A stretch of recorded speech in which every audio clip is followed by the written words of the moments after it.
Dorce Gamalama jadi sopir Raffi Ahmad itu bukan cerita sinetron. Publik dan netizen pun bertanya-tanya, ada apa dengan Bunda Dorce? Setelah 30 tahun berkarir, mengapa Dorce memilih mengabdi kepada Raffi Ahmad? Ingin bikin sensasi, pansos atau Dorce dikontrak untuk mendongkrak subscriber channel YouTube Raffi? Benarkah kehadiran Dorce menciptakan kecemburuan di antara karyawan Raffi? Bagaimana sikap Gigi menghadapi sopir baru yang pecicilan? Seperti apa reaksi anak angkat Dorce melihat ibunya alih profesi menjadi sopir pribadi? Bersama saya, Dias Lestari, kita akan mengupas tuntas kronologi Dorce mendadak jadi sopir Raffi. Pemirsa, inilah berita artis ternama Barista.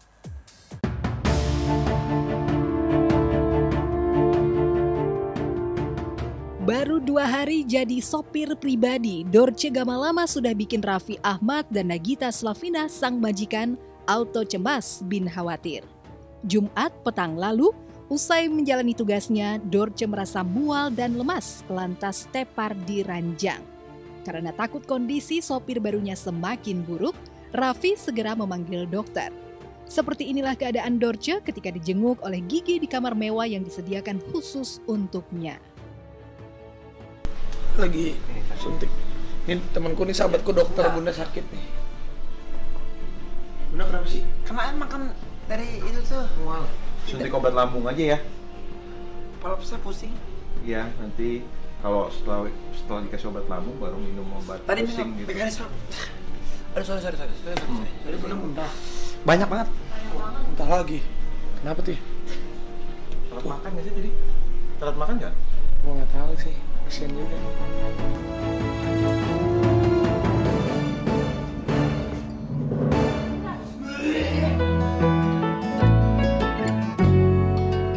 Kasian nih, kayaknya Bunda harus dicek nih. Dokter Geri biar cek nih, gue masih nggak bisa jalan. Usut punya usut, Dorce mengaku mulai merasakan ada yang tak beres pada perutnya setelah makan steak bersama Raffi. Dengan nada setengah bercanda, Dorce mengaku tak biasa menyantap makanan orang kaya. Untuk mencarger tenaganya yang ngedrop, dokter pun terpaksa menginfus artis serba bisa itu. Tadi di luar bawa mobil aman-aman aja nggak muntah. Pas makan steak tuh muntah. Perut orang biasa. Makan orang kaya. Baru ngeri kerja. Bukan sakit sih, mual. Hai Bun, Hai. gimana? Muntah lagi? Iya, udah yang pertama banyak. Nggak telat makan? Enggak. Makan pedes nggak tadi? Enggak. Kopi, soda? Aduh, salah skor kalau Enggak. Sudah Rame perutnya ini. rame ya. Oke, kembung ya perutnya. Suntik aja dulu ya, diinfus dulu ya. Tuh muntahnya banyak kan tadi? Bentar ya.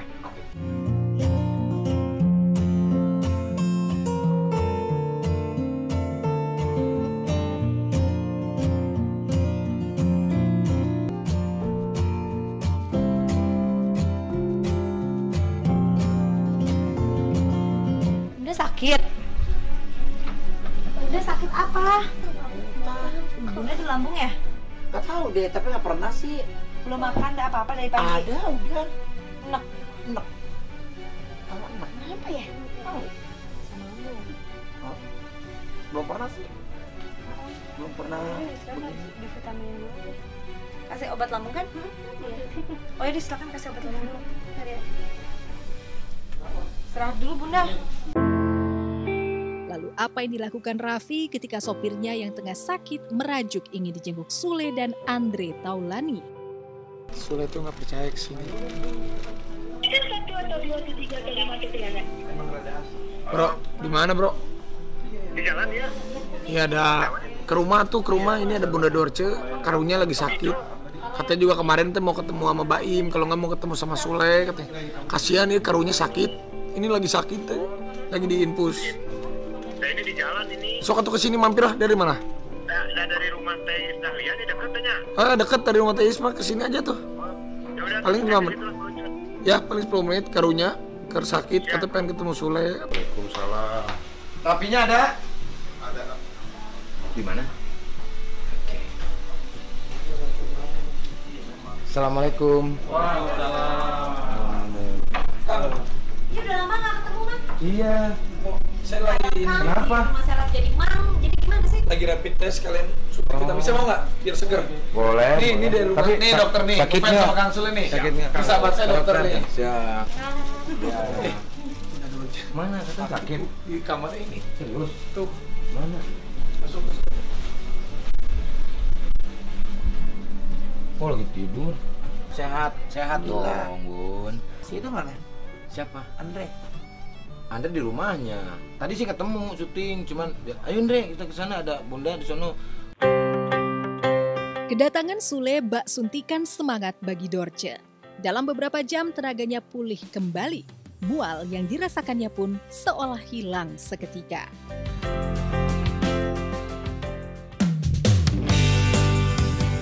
Esok harinya Dorce ngotot tetap mengantar jemput Raffi Gigi. Yang bikin netizen geleng-geleng kepala, hari pertama kerja pasca sakit, Dorce tampil glamor seperti artis yang pergi kondangan. Ia mengenakan busana ngejreng bermotif bunga, full makeup, dan kalung modis yang melingkar di lehernya. Assalamualaikum, saya harus rapi, harus wangi karena saya membawa mobilnya Raffi. Kita kan tahu Raffi orangnya resik, Gigi orangnya resik. Kalau saya bau nanti dia nggak pakai saya lagi jadi supirnya. Pokoknya doain ya biar berkah kerjaan saya juga selalu dapat bimbingan Allah Subhanahu wa taala. Assalamualaikum. Siang harinya ketika mengantar Raffi ke acara meeting, Dorce ganti kostum. Meski bajunya tak lagi ngejreng, artis berdarah Minang itu mengenakan tas branded. Ada Mbak Dorce, lagi ngapain? Iwan, lagi nunggu bos Raffi nih. Lagi ada meeting. Janji jam berapa? Janji jam 10 sih, tapi nyantai aja. Nyupir sama Raffi itu enak. Udah jangan tanya aku sih ya.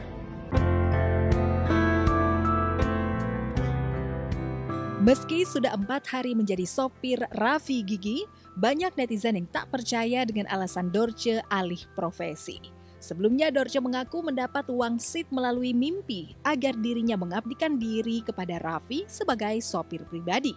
Bagi Dorce, wangsit itu bak ilham paripurna yang wajib ditunaikannya. Klarifikasi saya, kurang lebihnya saya silakan kamu bertanya, tapi satu pertanyaan saya sekali lagi, teman-teman infotainment yang tidak gabung di sini nanti kalau mungkin kalian bisa berita, ini terakhir dan pertama saya mau diwawancarai. Udah gitu saya nggak mau lagi. Begini ceritanya. 10 Ramadan saya bermimpi. Saya bermimpi di mana saya dilihatkan muka Raffi dan kebetulan saya tuh punya kiswah. Nah kiswah itu loh kok disuruh dikasih sama Raffi. Terus kata gaib itu bilang bawa mobilnya. Oke. Terus saya bilang sama Raffi, udah deh gak apa-apa deh ntar aku jadi supirmu. Aku jadi supirmu. Tapi bukan melamar jadi supir. Nah, ya aku jadi supirmu. Dan setelah lebaran saya coba bikin kembali di Instagram saya. Rame sampai ke Raffi. Gue jujur. Begitu gue mengutarakan apa yang gue sampaikan itu, tiba-tiba Raffi memasukkan uang ke tas gue. Gue kaget, gue pulangin. Wallah lo tanya sama Raffi, gue gak terima duit seperak pun. Bunda kan sebelumnya bermimpi kan, nah bermimpi bahwa yang ditunjuk itu ke Raffi Ahmad, bukan ke yang lain-lain kan, ke Raffi Ahmad. Ya aku rasa sih itu bagus juga Bunda menjalankan mimpinya. Dan menurut aku nih feeling aku loh ya. Kalau feeling aku sih bagus karena kan Raffi Ahmad itu sekarang artis yang lagi booming. Artis yang lagi booming zaman now. Kalau Bunda kan zaman waktu itu boomingnya. Jadi menurut aku sih kolaborasi yang bagus. Kalau Raffi Ahmad mau terima bagus banget. Dibilang kaget ya dia perjalanan Bunda Dorce ya kan itu. Ya kita mah positif thinking aja lah apapun yang dilakukan sama orang. Ini memang ada misi, tapi misinya misi yang baik, bukan misi yang gue pinjam duit, tidak. Ini misi baik aja. Cukup saya, Raffi dan Gigi yang tahu itu aja udah.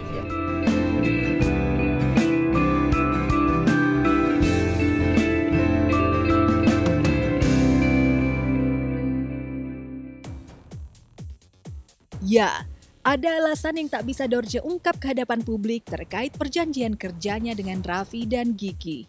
Lalu benarkah Dorce dikontrak untuk menaikkan subscriber konten YouTube Raffi? Benarkah sebagai sopir baru, Dorce sempat dipelonco oleh karyawan lama Raffi?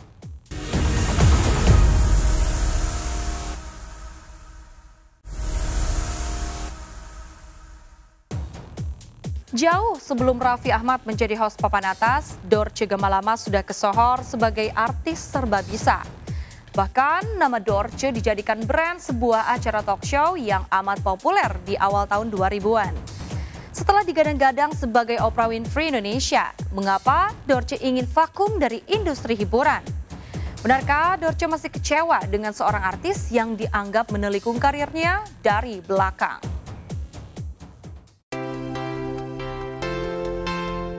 Pertama untuk berita gue terima kasih minimal walaupun hujatan cacian merajalela itu kembang-kembang, tapi yang lainnya saya berterima kasih orang yang lupa Dorce tiba-tiba dengan begini, dengan ada begini walaupun tidak, orang tuh hampir 90% nggak percaya gue jadi supir.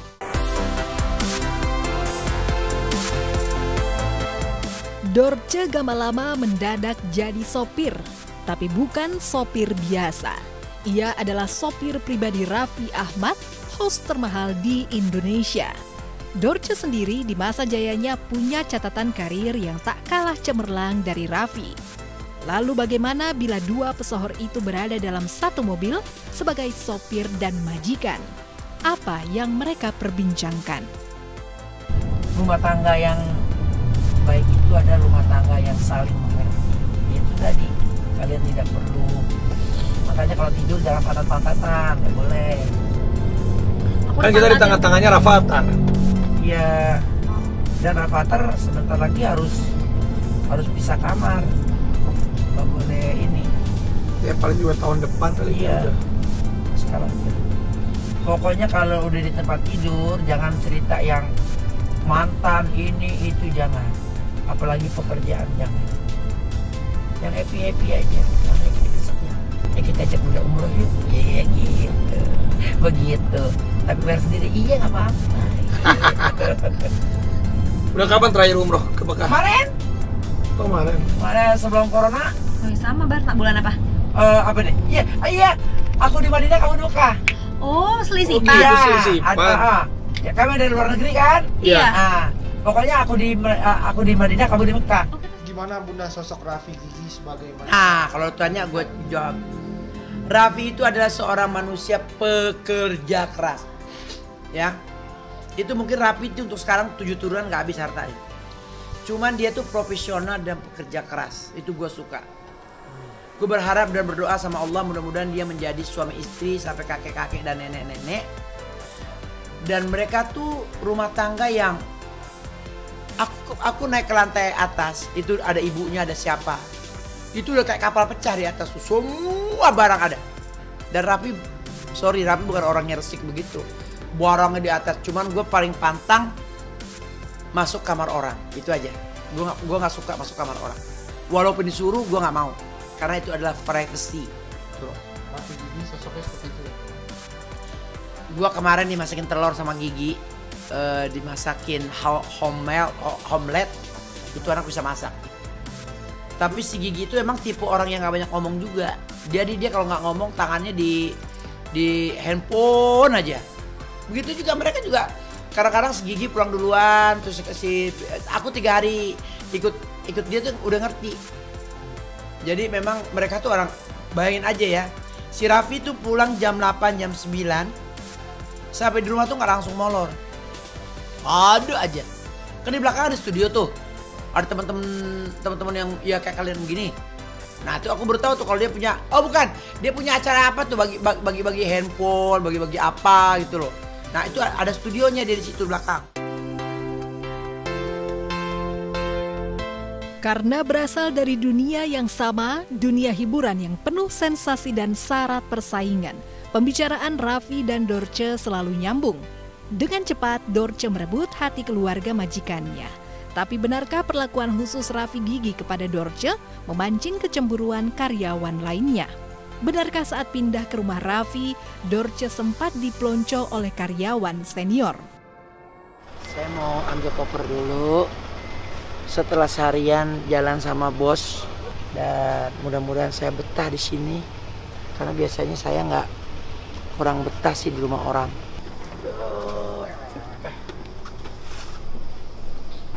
Nah,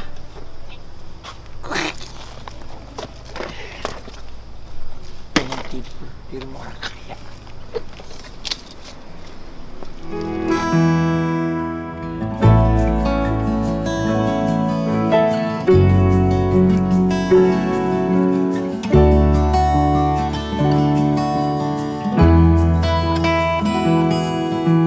Mana mas? Mau kemana? Mau ke rumah? Mau ke rumah. Mau ke Yanto? Ke Kemana tuh? Terus sini. Kantor. ke sini. Ke kantor. Kemana? Kantor Terus kemana? Kantor apa? Mana dulu? Nggak tahu. Tadi perintahnya kemana dulu? Ke kantor atau kemana? Ke kamar. Kamar. Kemana? Ke kamar apa ke kantor? Yang bener yang mana?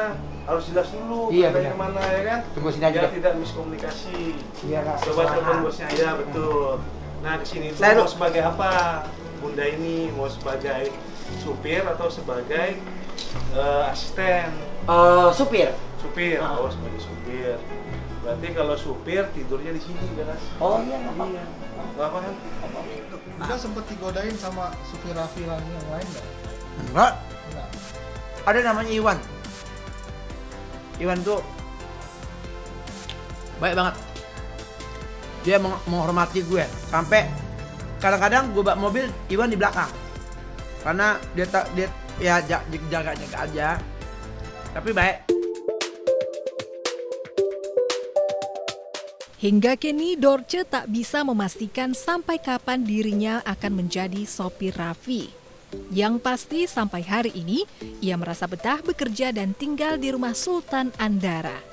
Hanya saja sejak kehadiran Dorce, channel YouTube Raffi lebih produktif menelurkan konten baru. Yang menarik, tiap hari channel YouTube Raffi merilis konten tentang Dorce. Tak heran isu Dorce menjadi sopir untuk mendongkrak subscriber channel YouTube Raffi ramai diperbincangkan netizen. Terlebih sejak Dorce resmi ditahbiskan sebagai sopir baru, jumlah subscriber Raffi bertambah melesat cepat. Dari 16 juta subscriber seminggu lalu, kini Raffi sudah mendulang 16.100.000 subscriber. Prestasi channel YouTube Raffi itu diprediksi bakal mengancam singgasana posisi Ria Ricis dan Atta Halilintar yang menjadi pendulang subscriber terbanyak di Indonesia. Lalu benarkah Dorce dikontrak Raffi untuk mendongkrak pamor channel YouTube-nya? Terus ada lagi yang bilang, oh ini konten Raffi. Saya tidak tahu.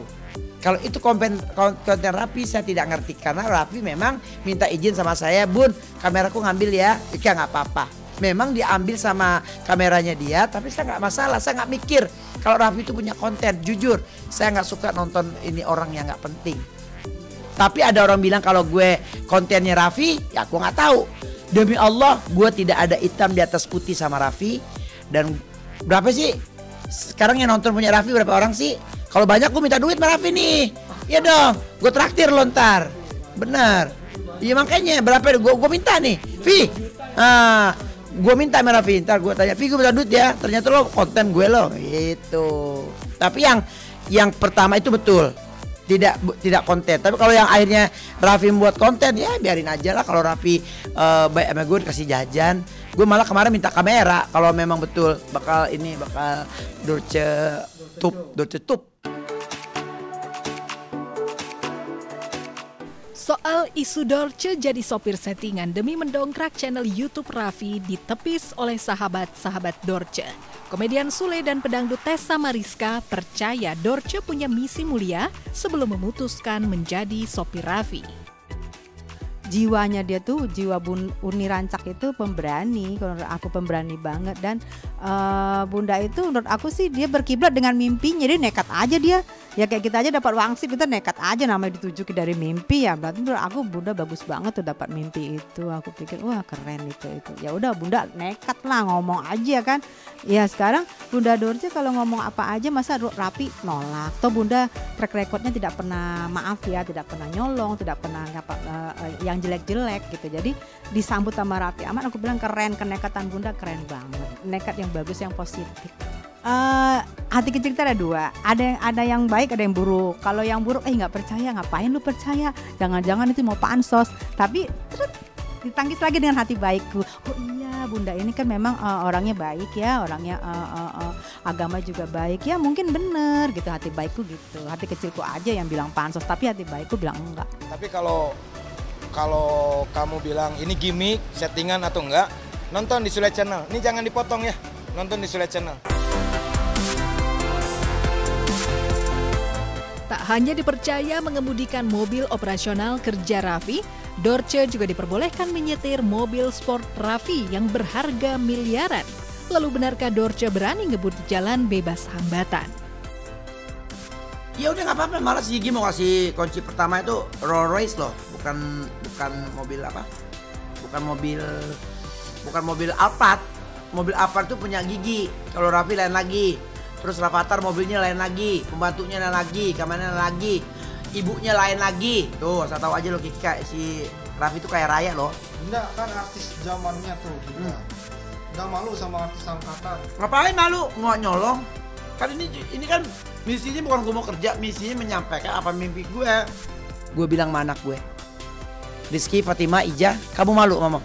Saya bangga. Kenapa? Saya tahu mama saya, orang tidak tahu mama saya.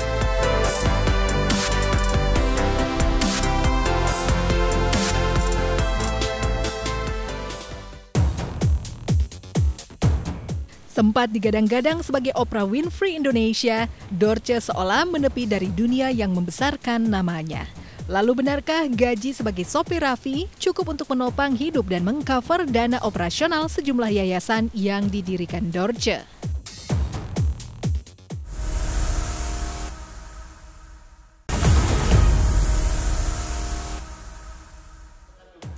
Dari penyanyi jalanan sampai menjadi penyanyi Istana Presiden sudah pernah Dorce rasakan.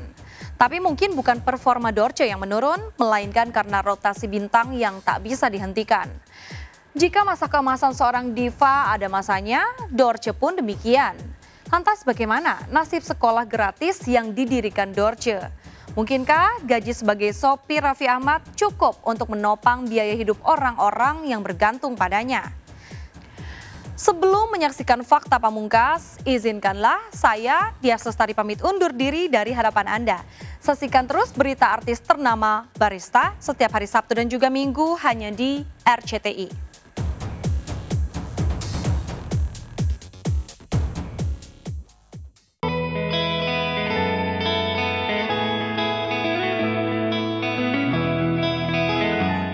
Bahkan lagu gue 2 lagu dinyanyi sama artis Amerika. Tunggu tanggal keluarnya sama si Ira. Dorce Gamalama mendadak jadi sopir Raffi Ahmad. Dari seorang bintang yang pernah terbang di langit popularitas, Dorce rela turun status menjadi sopir pribadi juniornya sendiri. Ya, tak adil membandingkan Raffi dengan Dorce karena mereka eksis di zaman berbeda. Remaja zaman now mungkin tak tahu bahwa Dorce pernah menjadi komedian, penyanyi, bintang film dan presenter laris selama 2 dekade lebih. What do you want? I'm Dorce. Kamu keterlaluan deh, Mas. Gini aja, kalau aku nyanyi-nyanyi di depan, itu artinya aku yang pulang, ya? Itu lebih berbahaya. Ya, saking fenomenalnya sosok Dorce, ia menjadi rebutan produser film. Di pentas musik, Dorce juga sempat menjadi penyanyi serba bisa yang fasih menyanyi lagu pop, dangdut, keroncong, sampai rock.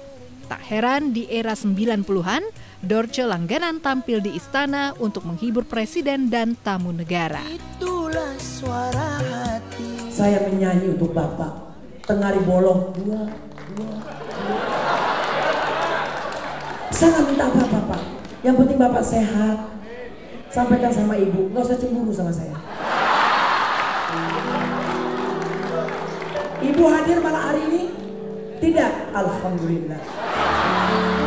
Dan alhamdulillah saya juga sudah menghibur 6 presiden dari mulai Pak Harto sampai Jokowi. Artinya apa? Saya udah masuk di lingkungan mereka kan. Jadi saya misalnya, ada Bunda kok ada TV lagi terus saya masak, ajak dong. Ini banyak orang enggak. Bunda nggak mau kayak nggak gitu. mau. Karena kan ada yang bilang katanya dunia entertainment kita harus pintar-pintar. Oh enggak mau. Saya enggak mau. Alhamdulillah, mohon maaf semiskin-miskinnya saya tidak akan sampai mengemis. Iya, karena kita percaya kita punya talenta ya Bunda. Punya talenta, punya kemampuan. Di usia saya yang 55 ini saya masih bisa show. Silakan artis siapa yang paling hebat sekarang, ayo kita saingan untuk tampil yang positif. Bakat alam sebagai entertainer membuat penampilan Dorce selalu sukses memikat penonton. Tak heran stasiun televisi sampai membuatkan program talk show yang menjual namanya di judul acara. Karena acara itu sukses bertahan sampai 4 tahun lebih, Dorce sempat digadang-gadang sebagai Oprah Winfrey Indonesia. Kamu kelewat. Bunda berarti kayak Raffi nih, punya program sendiri juga. Seperti apa Bunda nih di kapitalisasi bintangan di industri hiburan? Sekarang orang udah nggak takut untuk miskin karena udah ada konten dan YouTube mau bayar. Makanya kayak Sule, Raffi, Baim atau siapapun mereka udah jadi YouTuber ya. Jadi ya aku juga ada 10.000 kan lumayan ya. Tinggal bikin beneran aja ntar. Tunggu tanggal mainnya. Tunggu. Bunda nggak aktif nyanyi ciptain lagu lagi? Ciptain lagu tiap hari. Masih tiap hari. Dan gini. Acara TV memang saya nggak ada, tapi saya on air saya alhamdulillah sebulan bisa 10 kali. Ya. Dan itu nggak perlu kalian tanya gimana. Ini artis 6 presiden. Ya, sempat merasakan berada di tangga kesuksesan membuat pundi-pundi rupiah mengalir ke kantong pribadinya. Namun Dorce yang dikenal memiliki jiwa sosial seolah tak ingin menikmati hasil kesuksesannya dengan hidup berfoya-foya. Artis kelahiran Solok 56 tahun lalu ini memilih memanfaatkan uangnya untuk kegiatan sosial dengan membuat sekolah gratis bagi para kaum duafa, yatim piatu dan lansia dengan fasilitas yang lengkap di daerah tempat tinggalnya. Selalu ku tinggalkan engkau. Pemirsa, sekarang kita udah di Yayasannya Bunda, Sekolah Islam Kasih Sayang Ibu ya. Ini Bunda karena memang selalu Yayasan Dorce Halimatus Sadia. Yayasan Dorce ya, ini punya Bunda dan ini anak-anak di sini bersekolah. Punya masyarakat lah. Ini tidak ada yang bayar ya Bun ya? Semuanya gratis. Anak yatim terutama mereka harus digratisin. Iya. Ada sih untuk anak-anak yang lainnya ada yang bayar untuk tapi nggak sama dengan sekolah lain. Alhamdulillah kami sebagai warga masyarakat Tubang Buaya dengan kedatangan Bunda Dorce, ada wasilah Bunda Dorce, kami punya masjid. Beli tanah di sini dia. Beliau beli tanah di sini, pakai uang sendiri, pakai uang sendiri lah pokoknya mah. Sampai ke bentuk halaman sebagai gini nih. Ini semua punya Bunda Dorce nih. Dari mulai rumah ini, semua ini keliling punya Bunda Dorce semua. Tiap tahun beliau santunan. Sampai 1000 anak yatim. Santunan. Banyak sekali lapangan di sini. Kami juga masyarakat sangat terima kasih lah kedatangan Bunda Dorce.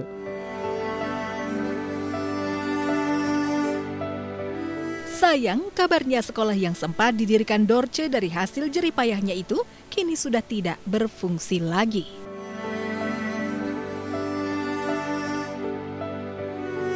Gimana kondisi sekolah Kasih Sayang Ibu yang Bunda dirikan? Orang udah pada pengurus udah pada melarikan diri. Udah tidak bertanggung jawab. Udah nggak usah dibahas. Pokoknya hanya Allah yang tahu, nanti mereka akan dapat azab masing-masing.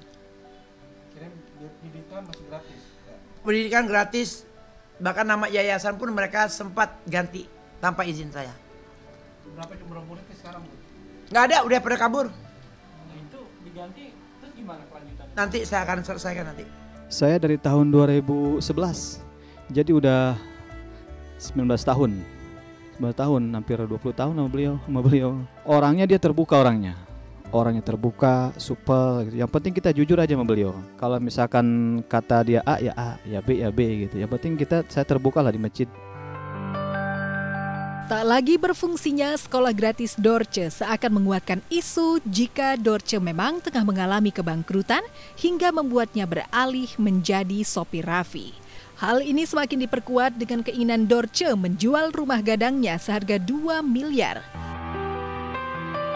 Terus ini rumah gadang ini adalah sosial budaya apanya? Cara mensosialisasikan budaya. Seperti itu. Yes. Jadi orang Minang itu yang udah punya rezeki kalau bisa bangun rumah Minang untuk membahagiakan. Walaupun nenek ibu bapakku udah gak menikmati, tapi ini sebagai simbol bahwa inilah pengabdian saya sebagai anak, cucu untuk luar orang tua saya. Senang Oh, kalau itu mungkin itu prinsip itu namanya. Sebenarnya bukan dia ibaratnya kekurangan apa gimana. Cuma namanya hidupkan sendiri. Dia juga berpikir udah sepuh mungkin, barang-barang gua saya jual aja katanya. Ya nggak apa-apa bun, saya bilang gitu. Karena saya sempat cerita, cuma saya nggak ngurusin di yayasan kan, saya ngurusin di daerah sini aja gitu. Cuma yang sepengetahuan saya begitu. Rumah saya mau jual lah karena saya hidup saya kata sendiri, anak-anaknya kan udah pada nikah gitu. Makanya dia dijual gitu. Lalu benarkah gaji sebagai sopir Raffi bisa mencukupi kehidupan Dorce dan orang-orang yang bergantung hidup padanya? Terus ada berita keluar mengatakan bahwa Dorce jatuh miskin. Dibilang meledak seperti Raffi tidak, tapi saya ada gitu loh. Datang lagi bilang begini begitu. Oke, saya nggak ambil pusing. Ya, terus ada lagi bilang Dorce mengaku miskin, tapi ada mobil BMW, mobil ini, mobil itu bukan mobil saya dan itu bukan uang saya segitu banyak. Oke, saya jelaskan itu berita goreng. Kalau ini benar nih, ini mencari ini apa tuh bahasa sekarangnya apa saspol apa yang pansos. Saya emang nggak pansos. Kalian belum ada di acara-acara TV, saya udah di TV. Saya keluar TV tahun 75. Sekarang umur saya 57 tahun. Masa sih saya nggak dikenal dari dulu pansos? Ngapain? Pokok ini nih saya udah bawa ayat nih berarti saya bener. Coba ditanya paranormal. Paranormal, ini ada buka bohong nggak? Ada muka tipu-tipu nggak? Jadi jangan komen dulu kalau nggak tahu. Sebenarnya gue juga ini bukan sensasi. Tapi masih banyak yang sayang sama saya, masih banyak orang yang tidak percaya sama saya dengan apa yang saya lakukan. Tapi sudahlah, sudahi di sini. Sekali lagi saya tegaskan di sini, saya tidak kerja untuk Raffi dan saya juga tidak minjam sama Raffi uang atau apapun dan saya tidak miskin yang seperti Anda ini kan. Saya masih bisa membantu saudara-saudara orang susah selama bulan puasa, juga saya masih bisa membantu dan kanan memberi, kiri tidak boleh tahu. Itulah pedoman saya yang selalu saya jaga. Apa yang kau berikan tidak perlu tangan kiri tahu apa yang kamu serahkan. Insya Allah. Lo tanya deh sama si Kiki. Oke, saya Dorce Gamalama. Terima kasih untuk kalian semua. Walaupun pemberitaan ini mungkin Anda masih ada yang gak percaya, itu hak Anda. Anda bilang ini apapun terserah Anda. Jadi saya juga tidak mau membenarkan ucapan saya. Tapi saya akan berterima kasih kepada anak saya Rizky dan istri, Fatimah dan suami, Khadijah dan suami, dan anak saya Abu Bakar. Mudah-mudahan kalian bisa menerima apapun yang orang sampaikan sama mama. Kalian tentunya lebih paham. Dan kalian adalah anak-anak manis mama yang selalu mendoakan. Sekali lagi saya mohon maaf, tolong teman-teman infotainment jangan mencari saya ke rumah saya, menanyakan kepada pembantu saya, kepada orang-orang rumah saya yang tidak mengerti apa-apa. Jangan, tolong please. Ini urusannya tidak sampai ke rumah. Ya. Dan juga Melani juga, tolong Melani, Ricardo, tolong kalau kamu bikin konten, nggak usah kamu sebut-sebutkan, wah katanya miskin. Tapi kok jangan Melani, tidak semua orang suka sama kita. Dan janganlah mencari keuntungan dalam kesempitan orang. Saya tidak miskin. Dan saya juga tidak mengatakan saya miskin. Insya Allah sampai saya mati, saya masih meninggalkan entah itu bergerak atau tidak bergerak. Dan saya masih banyak teman-teman saya dari orang jenderal, dari orang kere, dari orang-orang ternama. Saya nggak pernah sedih. Sekali lagi.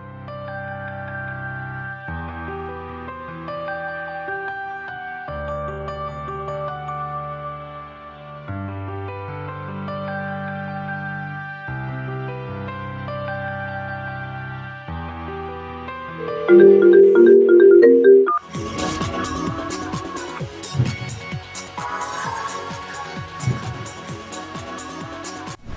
langkah mudah menjadi the next Indonesian Idol. Pertama, rekam video perkenalan dan penyanyi terbaik kamu. Kedua, sign in youtube.id lalu klik tombol join. Ketiga, upload video kamu di kanal online audition YouTube dengan format berikut. Untuk info selengkapnya, cek Instagram Indonesian Idol.